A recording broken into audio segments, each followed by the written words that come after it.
নাম আছে 100টা, আমরা হয়তো 8টা জানি বেশিরভাগ।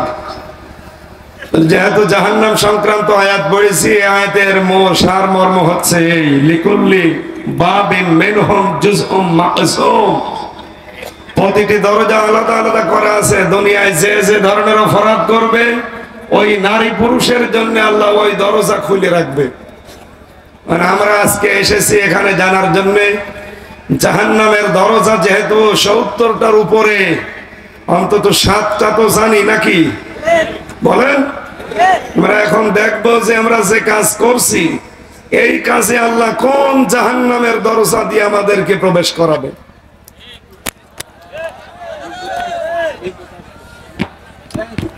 ঠিক আছে, প্রথম নাম্বারে আমরা দরজার নাম পেয়েছি কোরআনে কারিমে, সেটার নাম হচ্ছে জাহান্নাম। দরজার নাম কি? জবাব দেন সে ছাত্রের মতো, জাহান্নামের দরজার নাম কি? জাহান্নাম।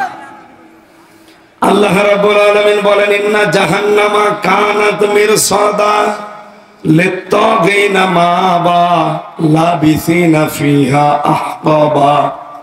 সূরা নাবার 21, 22, 23 নাম্বার আয়াত।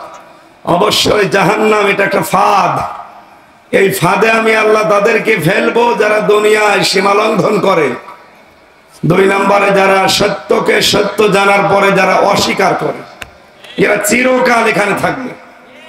তাহলে কে বুঝলাম এই জাহান্নামের দরজা দিয়ে প্রবেশ করবে, জাহান্নাম নামক যে দরজা। 1 নম্বরে যারা সীমা লঙ্ঘন করে, কি লঙ্ঘন? বাংলাদেশে সীমা লঙ্ঘন হয়েছে না হয়নি? 2 নম্বরে অস্বীকারী যারা, কি অস্বীকার করে? সত্য। পৃথিবীতে আল্লাহর উপরে সত্য কিছু আছে? রাসূলের উপরে সত্য আছে? আমরা যারা প্রচার করতে আসি ওই আল্লাহ রাসূলের কথাই তো বলতে আসি। এটা জানার পরেও যারা অস্বীকার করেন, অ্যাবাউট টার্ন করেন, মুখ ফিরিয়ে নেন, আপনার জন্য একটা দরজা অপেক্ষা করছে, ওই দরজা দিয়ে আল্লাহ আপনাকে ঢোকাবে। নাম কি? 2 নম্বরের দরজার নাম পেয়েছি আমি, এই দরজার নাম হচ্ছে লাযা। নাম কি? কাল্লা ইন্নাহা লাযা। আল্লাহ পাক বলেন, কখনোই না তোরে আমি লাজাই দেব। লাজা কারে বলে? কি এখানে নাযাআতাল লিশাওয়া, এই দরজা দিয়ে প্রবেশ করার সঙ্গে সঙ্গে মানুষের চামড়া সব উঠে যাবে। খোকসাবাসী যদি বিবেক থাকে ভালো করে, নারী পুরুষ সবাই মিলান, আমাদের কিন্তু সামনে দরজা আছে, এমন একটা দরজা দিয়ে আল্লাহ প্রবেশ করাবে, লাজা আগে চামড়া খসে যাবে। পৃথিবীর এমন কোন ঘরের খবর জানেন যেখানে ঢুকলে চামড়া খসে যায়? না। আমি রিমান্ডে দেখেছিলাম, ওরা চামড়া খসায়, নখ খসায়। এটা এরকম একটা চেয়ারের উপরে বসিয়ে দেয় উঁচু করে, হাতের সাথে বেল্ট লাগিয়ে দেয়, পায়ের সাথে বেল্ট লাগিয়ে দেয়, গলার সাথে বেল্ট লাগিয়ে দেয়, কালো কাপড় দিয়ে চোখটা ঢেকে দেয়। ওদের এমন একটা মেশিন আছে হাতে এবং পায়ের সামনে এসে শুধু মেশিন টিপ দেবে সুইচে, সামনে আপনার হাতের সাথে পায়ের সাথে মিল করে মেশিন বানানো, একটা শুধু টিপ মারবে, আস্তে করে আপনার এই নখ গুলো পায়ের আর হাতের একবার উঠে চলে আসবে। আমি নিজে দেখেছিলাম, আমার বলছিল যে এটা দিয়ে আমরা নখ তুলি। চেয়ারে বসানোর পরে শুধু আপনাকে একটা টিপ দেবে, 1 মিনিটে আপনি 120 বার ঘুরবেন। চোখ মুখ ধাঁধা লেগে মনে হবে 3-4টি দুনিয়া দেখছি। কথা বলছেন কিছু? এটা দিক বন্ধ করেন, পরে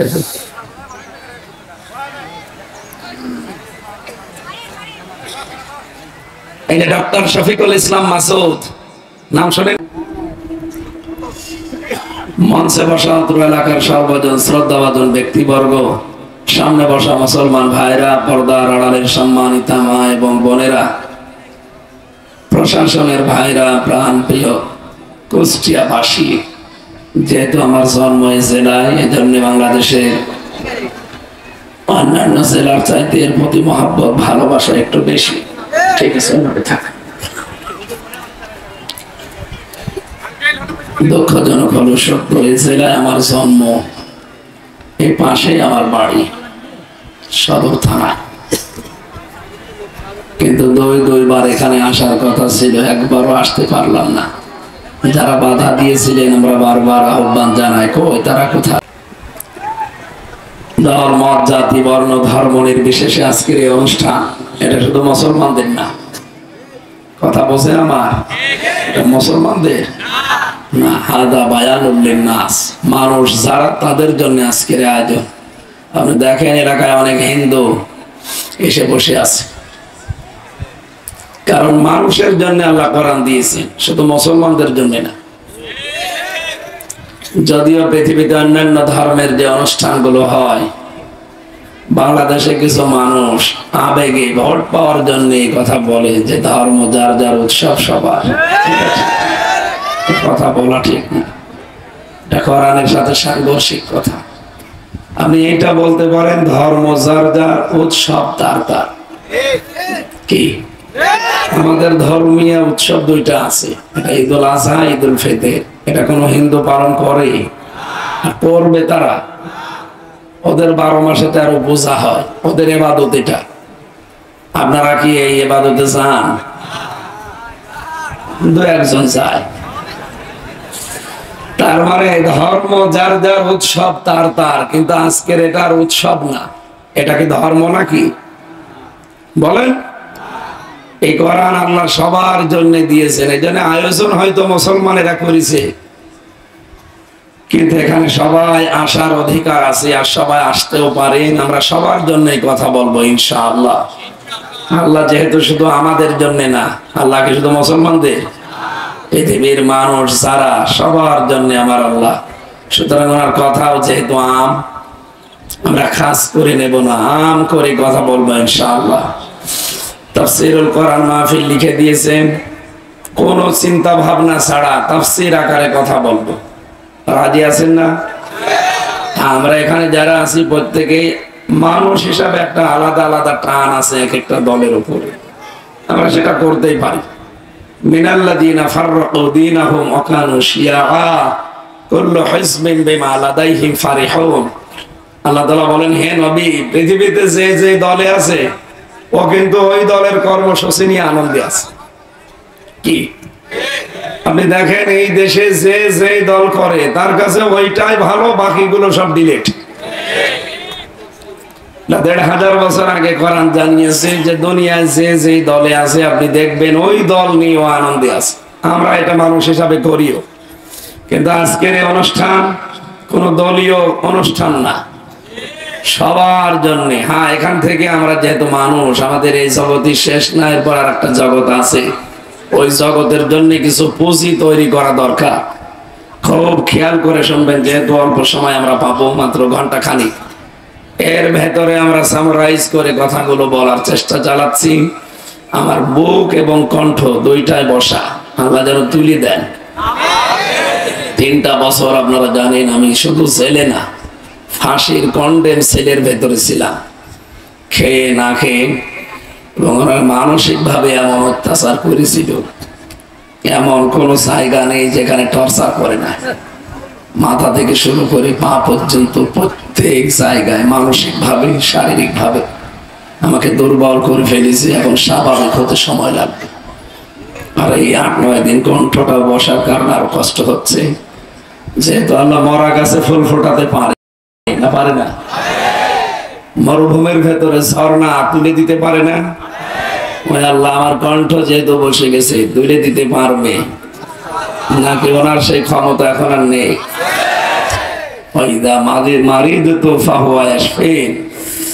আমি যখন অসুস্থ হই, আল্লাহ আমাকে সাহায্য করেন, তিনি আমাকে শেফা দেন।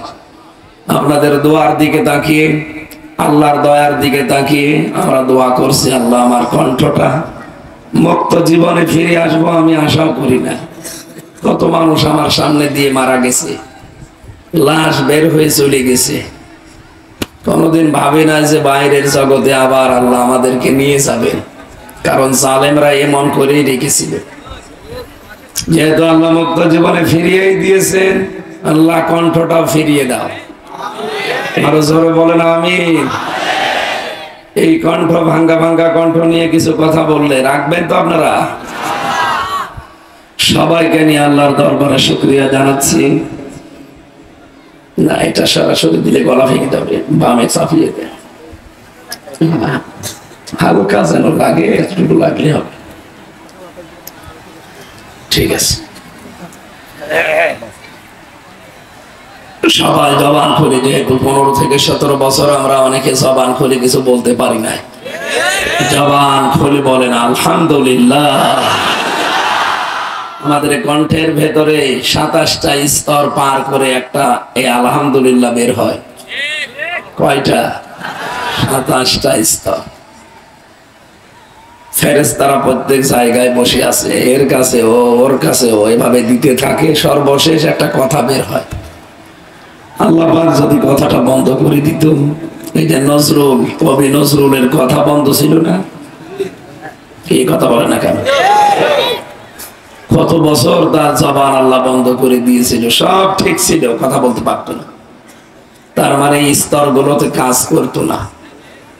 এটা যে আল্লাহ করেছিলেন, উনি এখনো আছে, কিছুদিন পরে আর থাকবে না। উনি যদি আছেন, ছিলেন, থাকবেন, সুতরাং আপনার জবানও যে কোনো সময় হঠাৎ বন্ধ করে দিতে পারে, সে ক্ষমতা আল্লাহর আছে। উনি কিচ্ছু করবে না, শুধু বলবে ইন্নামা আমরুহু ইযা আরাদা শাইআন আইয়াকুলা লাহু কুন ফায়াকুন। আমি যখন কোনো কিছু করার ইচ্ছা করি, তখন বলি যে কুন হও, ফায়াকুন, হয়ে যায়। এখন যদি বলে হামজার কণ্ঠ, জবান বন্ধ, আর কিছু লাগবে? তামাম দুনিয়ার ডাক্তার যদি এসে গলার ভেতরে ঔষধ ঢোকায়, হবে? কয়েকটা জিনিসের সাথে আল্লাহ দুনিয়ার কারো মিল রাখেন নাই, তার ভেতরে এই কণ্ঠের স্বর একটা। আমার কণ্ঠ এবং আব্দুল্লাহ, হাফেজ আব্দুল্লাহর কণ্ঠ যদি একরকম হতো, এখন যদি বাড়ির বাইরে যে সালাম দিতাম আসসালামু আলাইকুম, ম্যাডাম তো মনে করতো মনে হয় হাফেজ আব্দুল্লাহ আসতেছে, ঘর খুলে দিলে ঝামেলা হতো না, বাবা শাহজালাল সব হালাল হয়ে যেত।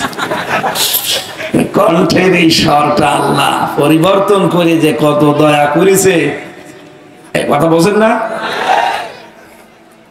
2 নম্বরে আল্লাহ পাক বলেন, আমি মানুষের চামড়া, এই যে আমার শরীরের ভেতরে 9768 প্রকার চামড়া আছে, কিন্তু কোন চামড়ার সাথে কোন চামড়ার মিল নেই। প্রত্যেক চামড়া যদি একরকম করে দিত, জীবনে কোনো কিছু কাজ করতেও পারতাম না। কেন আল্লাহ আলাদা আলাদা চামড়া দিয়েছেন? আরো গুরুত্বপূর্ণ বিষয়, আমার চামড়া, হাফেজ আব্দুল্লাহর চামড়া হয়তো একরকম দেখতে, রং, কিন্তু আমার চামড়া যদি কেটে যায়, ওনার চামড়া এনে লাগিয়ে দেবেন, কিয়ামতের আগে লাগবে না, লাগালে আরো পছন্দ ধরবে। কেন? আল্লাহ জানাতে চেয়েছেন তোর চামড়ায় ওর সাথে মেলে না। আল্লাহ তাসিরু ওয়াসিরাতু বিসরা উখরা, কিয়ামতে কেউ কারো বোঝা বহন করবে না। অথচ বাংলাদেশে কত ভণ্ড পীর বের হয়, বলে তোর কোনো চিন্তা নেই, আমি আছি। এটাতে পুরা বাট পারি, কথা বোঝা যাচ্ছে না? কারো উপরে ভরসা করে লাভ আছে?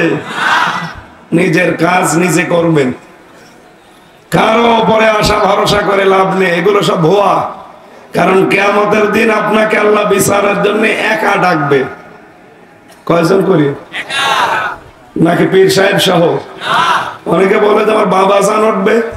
কিসের বাবা জান? আপনি উঠবেন কিয়ামতে আল্লাহর সামনে স্রেফ একা। এটাকে আমি বানালাম? সূরা মারিয়ামের ভেতরে আছে, 16 নম্বর পারা, 10 নম্বর পৃষ্ঠা, 15 নম্বর লাইনে আছে, অকুল্লুহুম আতিহি ইয়াউমাল কিয়ামাতি ফারদা।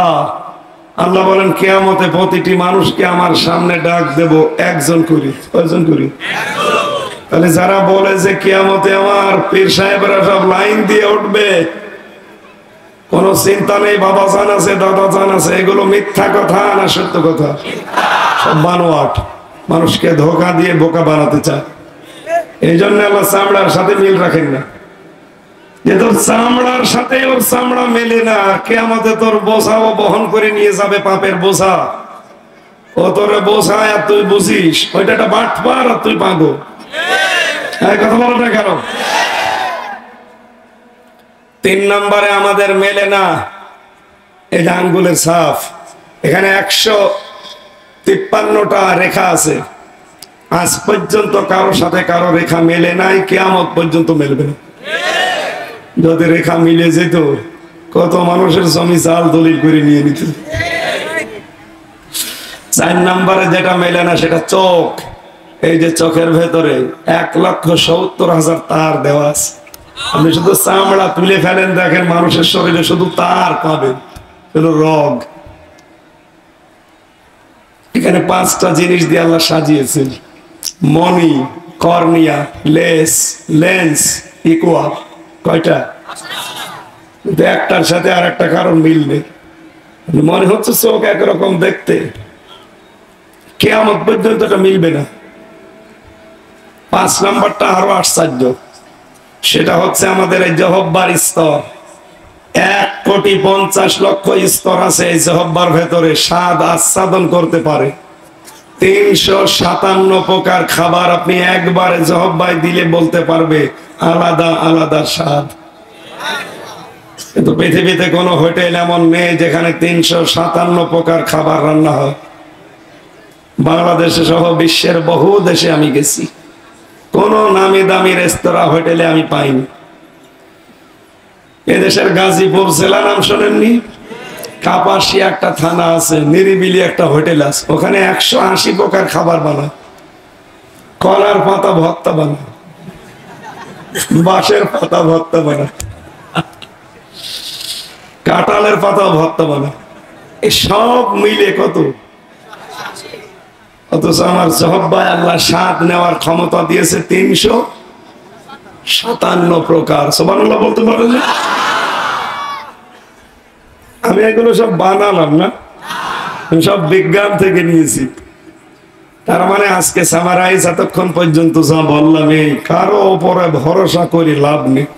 আপনার চামড়া মেলে না, আপনার হাতের ছাপ মেলে না, আপনার কণ্ঠের স্বর মেলে না, চোখের মনি মেলে না। সর্বোপরি জহব্বার আস্বাদন স্তরের এই স্বাদের এক একজনের ভিন্নতা এক এক রকম। কোনো কিছুই মিল নেই। আর মানুষ আপনাকে বোঝাবে যে তোর চিন্তা নেই, আমি আছি, কিয়ামতে তোরে পার করে দেব। ওটা পুরো একটা ভণ্ড। হ্যাঁ কথা বলেন, এরকম ভণ্ডের দরবার বাংলাদেশে নেই। এগুলো যেন আর না থাকে। আমাদের আজকের আলোচনার বিষয় হচ্ছে সূরা তাহার 74 নম্বর আয়াত। পৃথিবীতে যে যেই ধরনের অপরাধ করবে আল্লাহ জাহান্নামে তাকে ওই স্তরে রাখবে। আমরা বহুবার এই কথা বলেছি যে জাহান্নাম আমরা অনেকেই জানি যে 7টা, আর জান্নাত।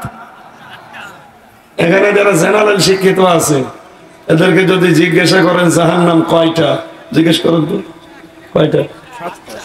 কোনদিন পড়েছে না? পড়ে ইসলামী স্টাডিজ এর ছাত্র। বুঝলা? ওই 1 2 3 4 5 এ যারা পড়ে ইসলাম শিক্ষা, ওখানে লেখা আছে জাহান্নাম 7টা, জান্নাত 8টা। কিন্তু কোরআনে কারিমে এই কথা, এর দরজা 7টা। জাহান্নাম কয়টা? আপনাদের এই যে মাদ্রাসা, এখান থেকে 1 থেকে মনে করেন 5 পর্যন্ত পড়ায়, এই মাদ্রাসা কয়টা? বলেন বলেন। ক্লাসরুম 5টা আছে। যে যে ক্লাসে পড়ে ওই দরজা দিয়ে প্রবেশ করে লেখাপড়া করে চলে যায়। 1 এ যে পড়ে ও 5 এ যে ক্লাস করতে পারবে? আর ওরা ঢুকতে দেবে? আর ঢুকতে দিলে ওখানে যে তো বসে কিছুই বুঝবে না। আরে 5 এ পড়তে হলে কমপক্ষে এখনো কয় বছর? বলেন বলেন। আল্লাহ বলেন জাহান্নাম আমি একটা বানিয়েছি, লাহা সাবাতু আবওয়াব। এই হার মারজা জাহান্নামের দিকে। কারণ এর আগে আল্লাহ জাহান্নামের কথা জানিয়েছেন, ওয়াইন্না জাহান্নামা লামাউইদুহুম আজমাউইন। তাহলে বললাম কোরআন থেকে যে জাহান্নাম একটা, এর দরজা আরো জোরে বলেন। আমরা সচরাচর 7টা জানি, কোরআনে 70টা দরজার নাম আছে। আর জান্নাত একটা, জান্নাতের দরজা স্তরের নাম আছে 100টা। আমরা হয়তো 8টা জানি বেশিরভাগ। যেহেতু জাহান্নাম সংক্রান্ত আয়াত পড়েছি, আয়াতের সারমর্ম হচ্ছে এই, লিকুল্লি বাবিন মিনহুম জুজউম মাকসুম। প্রতিটি দরজা আলাদা আলাদা করা আছে। দুনিয়ায় যে যে ধরনের অপরাধ করবে ওই নারী পুরুষের জন্য আল্লাহ ওই দরজা খুলে রাখবে। মানে আমরা আজকে এসেছি এখানে জানার জন্য জাহান্নামের দরজা যেহেতু 70টার উপরে, অন্তত 7টা তো জানি নাকি বলেন। আমরা এখন দেখবো যে আমরা যে কাজ করছি এই কাজে আল্লাহ কোন জাহান্নামের দরজা দিয়ে আমাদেরকে প্রবেশ করাবে।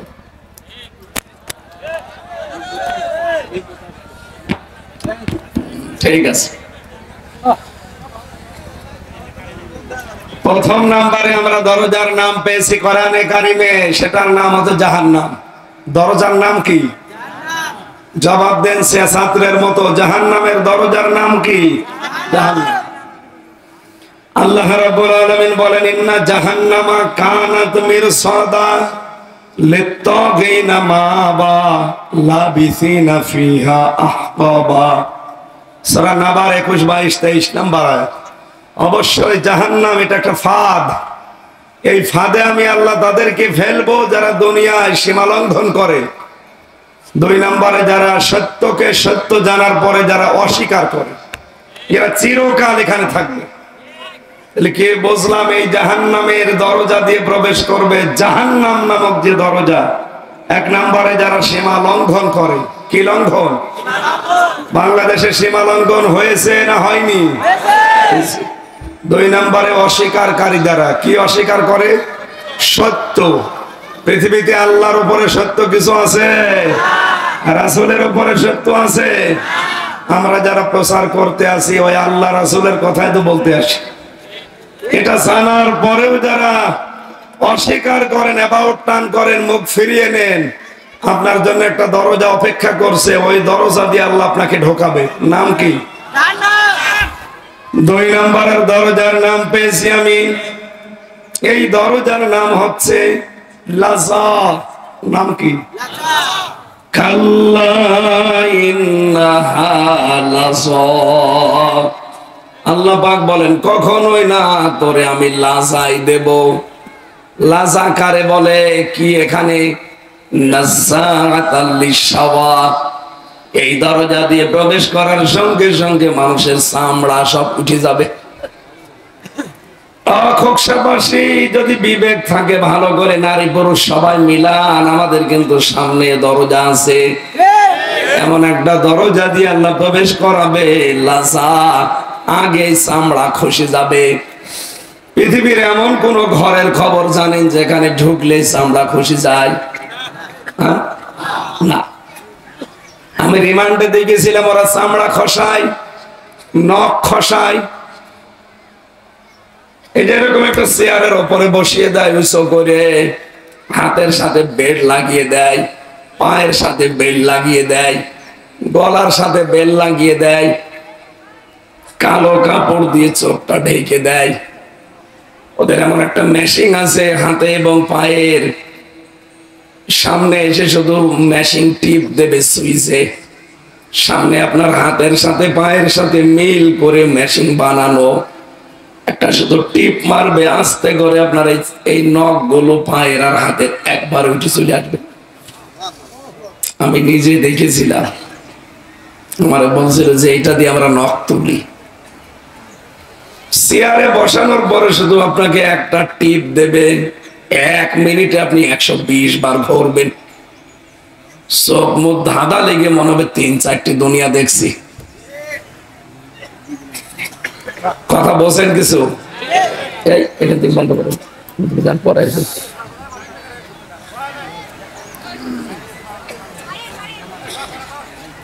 এই যে ডক্টর শফিকুল ইসলাম মাসুদ, নাম শোনেন এই লোকটার? এই লোকটার এই নখ তুলেছিল এইভাবে। আমি রিমান্ডে নিচতলায় ছিলাম, মাটির নিচে। যারা ওদেরকে নিয়ে আসতো মাঝে মাঝে দেখতাম, কারণ নখ তুলে ফিনকি দিয়ে রক্ত বের হয়।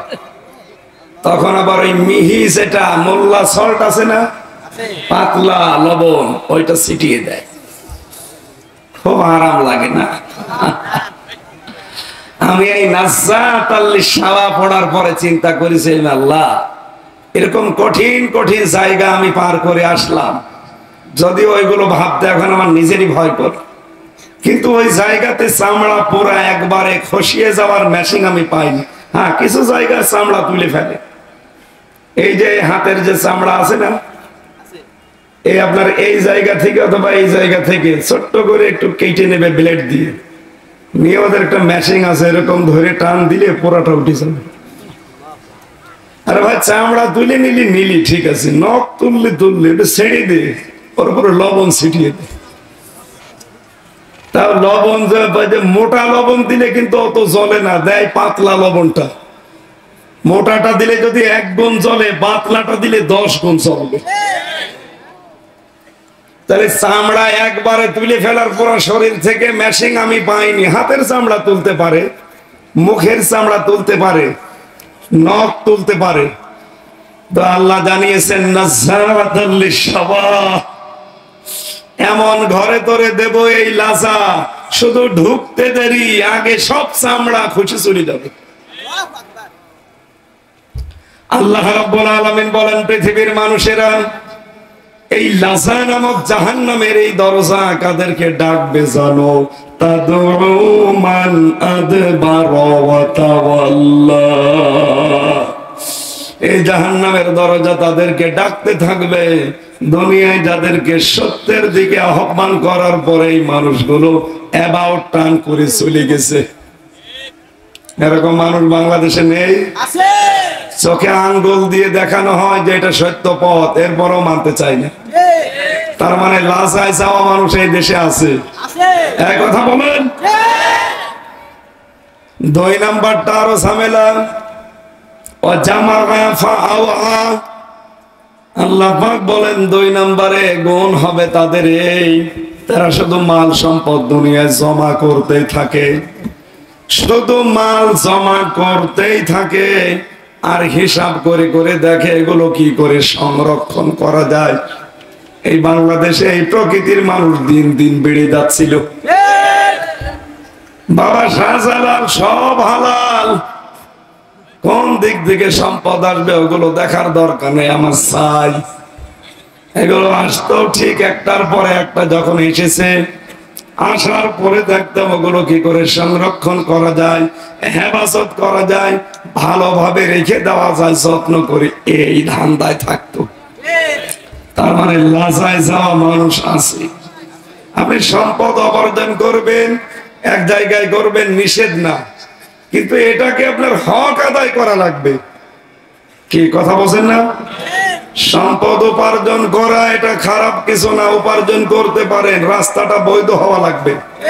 2 নম্বরে এটার হক যদি আদায় করতে পারেন, এই সম্পদ আপনাকে জান্নাতে নিয়ে যাবে। আর যদি হক আদায় না হয়, এই সম্পদের কারণে এই জাহান্নামে লাজা অপেক্ষা করছে। আল্লাহ হেফাজত করুন, বলেন আমিন। 3 নম্বরে নাম পেয়েছি আমি হুতামা। কি? এটা একটা দরজার নাম। এই দরজা দিয়ে কাদেরকে প্রবেশ করাবে আল্লাহ? ওয়াইলুল লিকুল্লি হুমাযাতিল লুমাযা।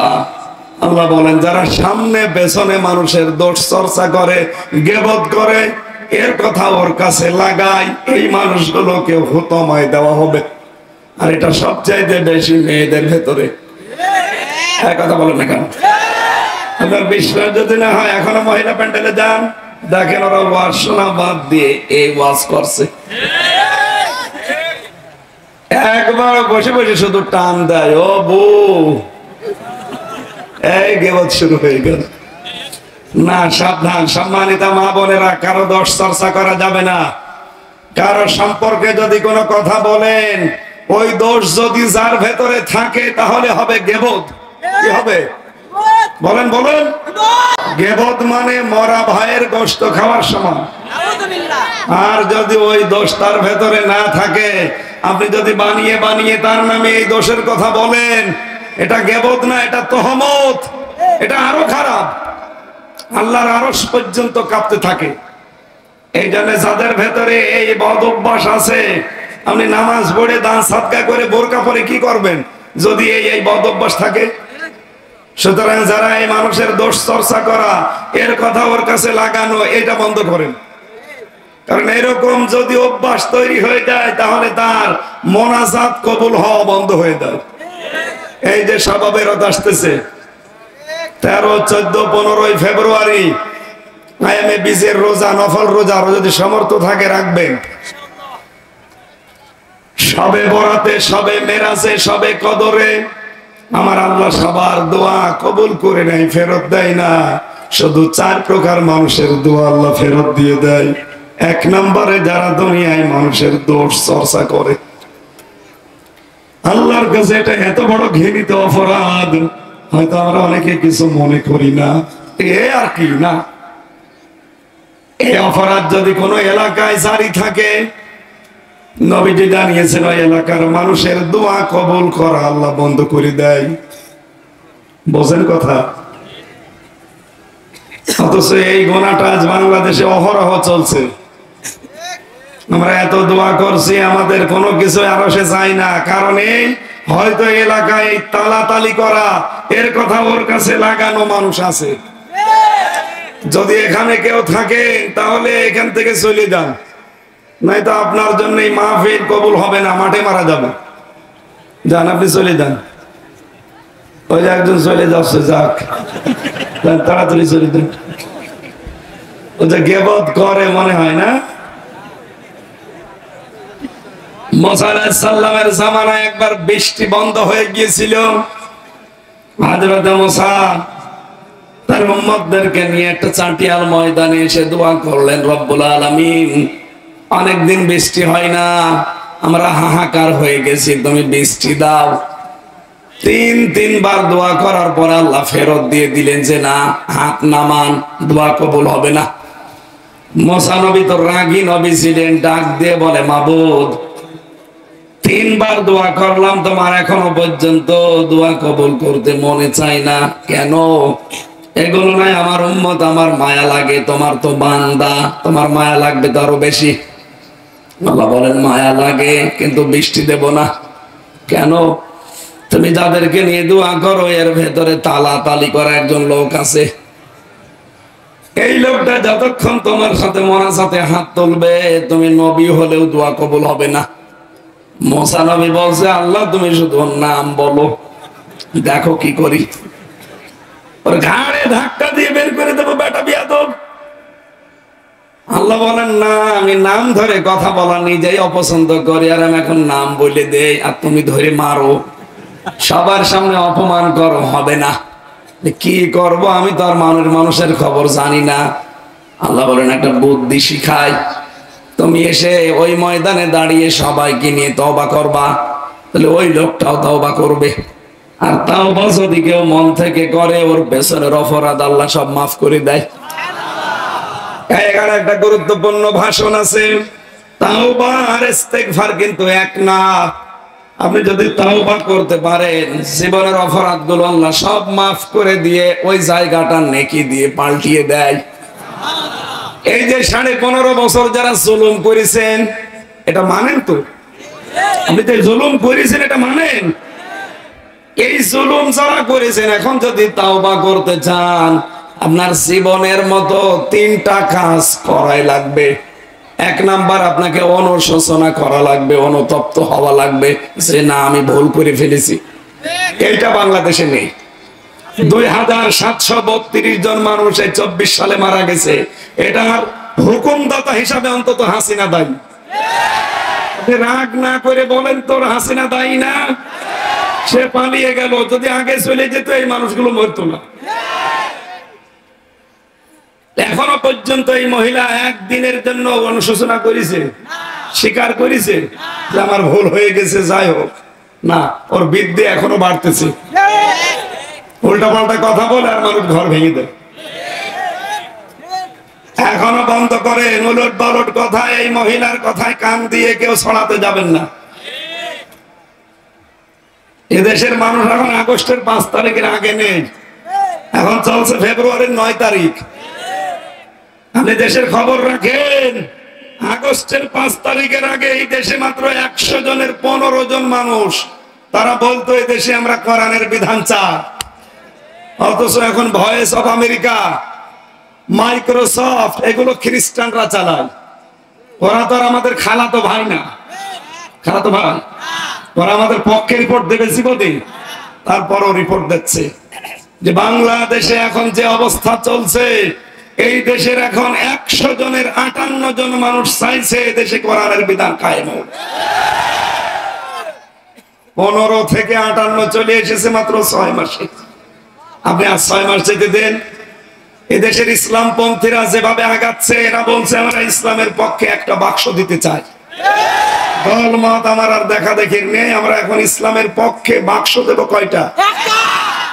আপনি যদি 6 মাসে 15 থেকে 58 হয়ে যায়, আর 6 মাস যেতে দিন, দেখেন এই দেশে 100 জনের 100 জন মানুষ বলবে আমরা কোরআনের বিধান চাই। এই জন্য অনেক মুনাফিক, অনেক জালেমের মাথা খারাপ হয়ে গেছে। তারা বলছে না, এই দেশে যারা আলেম ওলামা 10টা ভোটও পাবে না। আরে নির্বাচন 15 বছর হয়েছে, আপনি আন্দাজে বলেন কেন? এবার দিয়ে দেখেন। এই রিপোর্ট তো আর আমি আমির হামজা বানাইনি, আপনি এখন ইন্টারনেটে সার্চ দিন, দেন ওখানে সার্চ দেন, দেখবেন আমেরিকা বানিয়েছে এটা। খ্রিস্টানরা ওরা আমাদের ভালো জিনিস হলে আরো খারাপ করে দেখায়, আর এইটা দেখাচ্ছে এমনি। আমেরিকার গোয়েন্দা বিভাগ রিপোর্ট দিয়েছে বাংলাদেশে একটা তৃতীয় শক্তি ইসলামের উত্থান হতে যাচ্ছে। এদের সময় এবং সুযোগ কিন্তু আল্লাহ আমাদের এনে দিয়েছে, কারণ আমরা জানি যদি বিজয় আসে তখন 9টা সিমটম দেখা যায়। কোরআন জানিয়েছে যদি কোনো এলাকায় আল্লাহর সাহায্য আসে তখন আল্লাহ বিজয় দেয়। আল্লাহর সাহায্য আসলে কি দেয়? আরো জোরে বলেন বলেন। বিজয় দেখতে হলে 9টা জিনিস দেখা লাগে। কয়টা? সবাই আমরা জানি ওই সূরাটা, অরাইতান নাসা ইয়াদখুলুনা ফি দীনিল্লাহি আফওয়াজা। হে নবী, আপনি দেখবেন দলে দলে পালে পালে মানুষ ইসলামে প্রবেশ করছে। কোথায় 15, কোথায় 58, টের পেয়েছেন আপনি? গত কয়েকদিন আগে অনলাইন জরিপ বেরিয়েছিল, এ দেশের 100 জনের 66 জন মানুষ এখন চাচ্ছে, গতকালকের রিপোর্ট, 100 জনের 66 জন মানুষ চাচ্ছে, এর ভেতরে হিন্দু আছে। তারা চাচ্ছে দেশে আল্লাহর বিধান কায়েম হোক, তাহলে আমরা নিরাপদে থাকতে পারবো। কয়েকদিন আগে এই যে পঞ্চগড়, ঠাকুরগাঁও, গাইবান্ধা, এক হিন্দু পুরোহিত ঠাকুর, সে জানিয়েছে ইসলাম যদি দেশে আসে আমাদের এই দেশে সবচাইতে আমরা নিরাপত্তা পাবো। আমরা দেখতে পেয়েছি যে মুসলমানরা আমাদের মন্দির পাহারা দেয়, আমাদের বাড়ি ঘর পাহারা দেয়। আর এতদিন যারা আমাদের উল্টা পাল্টা বুঝিয়েছিল ওই দাদা বাবুরা, ওরা সবচাইতে বিশ্বে বেশি মিথ্যা কথা বলে। এই যে ভয়েস অফ আমেরিকার রিপোর্ট, 257টা দেশ আছে দুনিয়ায়, সবচাইতে বেশি মিথ্যা তথ্য প্রচার করে ভারত। এটাকে আমি বানিয়েছি? বলেন। এই জন্য একটা আশার সঞ্চার দেখতে পাচ্ছি, দলে দলে মানুষ কিন্তু আজ ইসলামে আসতেছে। কয়েকদিন আগে আমার হাতে এক জায়গায় 12 জন মুসলমান হয়েছে, এক জায়গায় 12 জন দিনাজপুরে। এর আগে হয়েছে 2 জন চুয়াডাঙ্গায়, এর আগে 8 জন হয়েছে কক্সবাজারে। আপনি বাধা দিয়ে কি করবেন? যত বাধা দেবেন তত ফোর্স বাড়বে। এই জন্য আমাদের কথা হচ্ছে, সামনে যেহেতু একটা দিন আল্লাহ আমাদের দেখাতে চাই, 54 বছর তো কম বেশি আমরা দেখলাম। কি কথা বলেন না কেন? এদেশ অনেকের বাবা চালিয়েছে, শান্তি দিতে পারে না। অনেকের স্বামী চালিয়েছে, শান্তি দিতে পারে না। চাচা এরশাদ 9 বছর চালিয়ে 10 বছর জেল খেটেছে। কারো ভাবি চালিয়েছে, ববু চালিয়েছে। এখন শুধু দেখতে বাকি আছে যে এইটা দিয়ে চললে কেমন দেখা যায়। আর আমরা এটা দেখবো ইনশাআল্লাহ। আমাদের মন ডেকে বলছে 3 বছর ফাঁসির ওই কন্ডেম ছেলে আমার একটাই দোয়া ছিল, আল্লাহ তুমি যাই করো চর্ম চোখে যেন দেখে মরতে পারি বাংলার 56,000 বর্গ মাইল আল্লাহর কালাম দিয়ে চলছে। সেই ব্যবস্থা আল্লাহ করে দিচ্ছে মনে হয়। তাহলে তাওবার প্রথম নিয়ম হচ্ছে অনুশোচনা করা। এটা যাদের ভেতরে আসবে না, এই মানুষগুলোর তওবা কবুল হবে না। আর বাংলাদেশে এরকম বৃদ্ধি বেড়ে যাওয়া মানুষ বেশি দেখতে পাচ্ছি। 2 নম্বরে স্বীকার করা যে না আমি সত্যি অপরাধী। 3 নম্বরে আমি জীবনে আর এরকম কাজ করব না বলে ফিরে আসা। এগুলোর নাম তাওবা। এটা করলে জীবনের অপরাধ আল্লাহ মাফ করে না, ওই মাফ করার পরে ফাঁকা জায়গা নেকি দিয়ে পাল্টিয়ে দেয়। আর ইস্তেগফার ওইটা না, ইস্তেগফার সব সময় করা যায়। আপনি যত ইস্তেগফার করবেন, নবীজি জানিয়েছেন যতক্ষণ বান্দা ইস্তেগফারের উপরে থাকে আস্তাগফিরুল্লাহ, ততক্ষণ আল্লাহ তার উপরে গজব দেয় না। আমরা বাংলাদেশে ইস্তেগফারের আমল করি না, এই জন্য আযাবুল বুলডোজার নাযিল হয়েছে। কি আযাব? আযাবুল বুলডোজার। এরপরও আমাদের ইস্তেগফারের আমল নেই, এই জন্য এখন চলছে অপারেশন ডেভিল হান্ট, মানে শয়তানের খোঁজে। প্রশাসন যেভাবে লেগেছে, এই দেশে কোন শয়তান আমার মনে হয় থাকতে দেবে না। এই কথা বলছেন। সুতরাং কখন আবার আযাবুল বুলডোজার চলে আসে ঠিক নেই। এই জন্য সবসময় কোন আমল করা লাগবে? আস্তাগফিরুল্লাহ। ওমা কানাল্লাহু মুআযযিবাহুম ওয়া হুম ইস্তাগফিরুন। আমার বান্দারা যতক্ষণ ইস্তেগফারে থাকে আস্তাগফিরুল্লাহ, ততক্ষণ আমি তাকে শাস্তি দেই না। এই জন্য আমাদের জীবনের মেন আমল এটা করা দরকার। 24 ঘন্টায় যখন সময় পান মুখে জারি রাখবেন আস্তাগফিরুল্লাহ, আস্তাগফিরুল্লাহ। তাহলে রিজিকের অভাব আল্লাহ দূর করে দেবে, আর টেনশন আল্লাহ দূর করবে। টেনশন নেই এরকম নারী পুরুষ আছে দেশে। সুতরাং মেয়েরা পাক থাকেন না পাক থাকেন, অজু থাক আর না থাক, মুখে সবসময় কি রাখবেন? সবাই বলেন জবান খুলে, আবার বলেন আস্তাগফিরুল্লাহ ওয়া আতুবু ইলাইহি। আস্তাগফিরুল্লাহ আল্লাযী লা ইলাহা ইল্লা হুয়াল হাইয়্যুল কাইয়্যুম ওয়া আতুবু ইলাইহি। লা হাওলা ওয়া লা কুওয়াতা ইল্লা বিল্লাহিল আলিয়্যিল আযীম। এটা পুরোটা না পারলে আস্তাগফিরুল্লাহ ওয়া আতুবু ইলাইহি, আর না পারলে বলবেন আস্তাগফিরুল্লাহ। একেবার না পারলে বলবেন ইগফিরলি, ইগফিরলি। কথা বুঝতেছেন? মুসা নবী বললেন ঠিক আছে আমি তওবা করব। উনি যে বললেন এখানে এমন একটা লোক আছে যে তালাতালি করে, কিন্তু কে আছে আমি জানি না।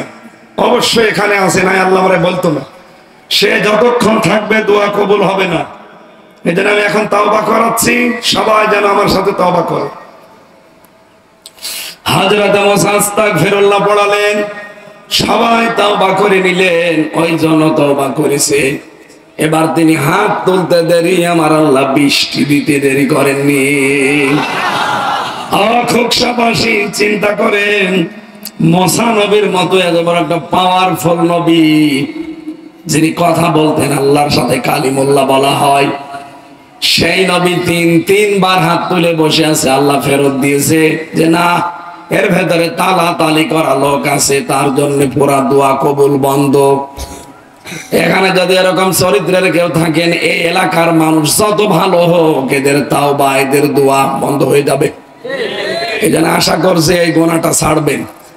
যদি দুনিয়ার ক্ষতি না চান আর আখিরাতের ক্ষতি, হুতমাই দেবে আল্লাহ। আল্লাযী জামা মালা ওয়া আদ্দাদা, যারা মাল সম্পদ জমা করে আর বারবার হিসাব করে, ইয়াহসাবু আন্না মালাহু আখলাদা, ওরা মনে করে, ধারণা করে, বিশ্বাস করে এগুলো আমাদের কাছে জনমের মতো থেকে যাবে। আল্লাহ বলেন কাল্লা, কখনোই না। কাল্লা লা ইউমবাদান্না ফিল হুতামা, কখনোই না, তোরে আমি হুতামায় দেব। নারুল্লাহিল মুকাদা, কি জানো হুতামা? এটা আল্লাহর জ্বালানো আগুন। ওমা আদরাকা মাল হুতামা, হে নবী আপনি কি জানেন হুতামার বললাম, আর আপনি মনে করছেন কি না, এটা পুরোটা আগুন, পুরোটা আগুন। এই দরজা দিয়ে প্রবেশ করে মানুষ শুধু আগুন ছাড়া আর কিছু পাবে না। অথচ এই জাহান্নামের এই হুতামা নামক দরজা দিয়ে আল্লাহ খুব বড় পাপের কারণে দেবে না, যেটাকে পাপই মনে করি না, ওই পাপের কারণে। কোন পাপ? তালাতালি করা। এর কথা ওর কাছে লাগিয়ে সম্পর্ক নষ্ট করে দেওয়া, গীবত করা, যার ভেতরে যেই দোষ নেই ওই দোষের কথা তার ভেতরে লাগিয়ে ওই লোকটাকে সমাজের কাছে, মানুষের কাছে ছোট করে দেওয়া। বাংলাদেশে গোনাহ এখন আছে না নেই? আরে মা বোনেরা যারা এসেছেন, খালি নামাজ পড়া, রোজা রাখা, কালো বোরকা পরা ইবাদত না। হজ হযরতে খাদিজাতুল কুবরা জীবনে এক ওয়াক্ত নামাজ পড়েননি, একটা রোজা রাখেননি, একটা সাদকা করেননি, যাকাত দেননি, একটা বড় হজ করেননি, একদিনও পর্দায় থাকেননি। অথচ তাকে আল্লাহ এই পৃথিবীতে জান্নাতে ঘর বানিয়ে সুসংবাদ পাঠিয়েছে। কেন? কারণ এই বিধানগুলো নাজিল হয়েছে সব তার ইন্তেকালের পরে। তার মানে ওগুলো উনি মানতে পারেননি, কিন্তু উনি জান্নাতে ঘর পেয়েছেন কারণ একটাই, ওনার জীবনে উনি কোনোদিন তালাতালি করেননি। সুবহানাল্লাহ বলতে পারেন না? 2 নম্বরে স্বামীর বাধ্যগত ছিলেন। স্বামী যতক্ষণ বাইরে থেকে না আসতেন, ঘুম লেগে গেলেও দরজার সাথে হেলান দিয়ে ঘুমাতেন। এরকম বউ তো এখন ঘরে ঘরে। ওরা জেগেও থাকে স্বামীর জন্য না, সিরিয়ালের জন্য। সম্মানিত মা বোনেরা, যারা নামাজ কালাম ফরজ নামাজটা যদি ঠিক রাখেন, ফরজ রোজা সামনে আসতেছে, যদি ঠিক রাখতে পারেন, আর স্বামীর জায়েজ কথাগুলো যদি মানতে পারেন, না জায়েজ কথা না, যেটা জায়েজ ওইটা, আর স্বামী যেটা পছন্দ করে ওইটা যদি পছন্দ করে চলতে পারেন, নবীজি বলেন জান্নাতের 8টা দরজা সব খোলা থাকবে। যে কোনো দরজা দিয়ে ওই মহিলা প্রবেশ করবে। নামাজ পড়লেই শুধু দিয়ে দেবে তা বলা আছে? রোজা রাখলেই দিয়ে দেবে আছে? এই 4টা কাজই করা লাগবে। নিজের শরীর হেফাজত করা, নামাজ পড়া, রোজা রাখা, স্বামীর জায়েজ কথাগুলো মেনে চলা। আমি স্বামী, আল্লাহর কসম করেন আমার সামনে, এখানে যত স্বামী আছে প্রত্যেক স্বামীর পক্ষ নিয়ে বলছি, মা বোনেরা ভালো করে শোনেন, শুধু নামাজ পড়া রোজা রাখা কালো বোরকা পরা না জান্নাত যেতে পারবেন না। স্বামী যেটা পছন্দ করে ওটা যদি জায়েজ হয়, আপনার জীবন থাকতে পছন্দ করা লাগবে। আপনারা আমার কুষ্টিয়ার মেয়েরা, আমি ভালোবাসি আপনাদের, আমি চাই না আপনারা জাহান্নামে যান। আমি প্রত্যেক স্বামীর উপর থেকে কথা নিয়ে বলছি, আমি প্রত্যেক স্বামীর উপর থেকে কথা নিয়ে বলছি, প্রতিটা স্বামী আমরা মন থেকে চাই বিয়ের পরে আমার মা বাবা আমার সাথে থাকবে। আমি খেয়ে থাকি না খেয়ে থাকি, মা বাবা আমার সাথে থাকবে। 100টার 98টা বৌমা এটা চাই না, খালি আলাদা হয়ে যায়, আলাদা হয়ে যায়। কথা বলছেন এখানে? আর কার বউ এরকম ঝামেলা করে? হাত তোলেন তো। মুরব্বী, আপনার বউ আবার ঝামেলা করে, তো কবরে চলে যাবেন কাজ না। 80 বছর বয়সে যদি ওনার বউ আলাদা হতে বলে, তো আলাদা কাজ হতে হবে। তো ঝামেলায় আছে আমরা। মা বোনেরা যারা এই মহিলা প্যান্ডেলে বসে আছেন, আমি নামাজের কথা বলি না, কারণ মুসলমানের কাছে নামাজের কথা বলা লাগবে কেন? যে মুসলমান নারী পুরুষ নামাজ পড়ে না, ও মুসলমানই থাকে না। রোজার কথা বলে না, কারণ মেয়েরা রোজা রাখে, পর্দাও অন্তত মোটামুটি করেই আসে। কি খালি বিয়ের দিন বাদ দিয়ে, ওই দিন তো পর্দা লাগে না, ওই দিন বাবা শাহজালাল সব হালাল। কিন্তু বাকি পারিবারিক জীবনে এটা 100 জনের 98টা মহিলা মানতে চায় না। খালি ওর বড় বোন আর ওর মা ওখান থেকে শুধু পানি পড়া দেয়, আর কতদিন থাকবে, আলাদা হয়ে যা। ওদের কথা শুনে শেষ পর্যন্ত স্বামীরে বলে, হয় আলাদা হন, না আপনার ভাত আমি খাবো না। আরে ভাত না খাবি, মুড়ি খাবো। মা বোনেরা হাতে পায়ে ধরে বলছি, এই কাজটা করেন না।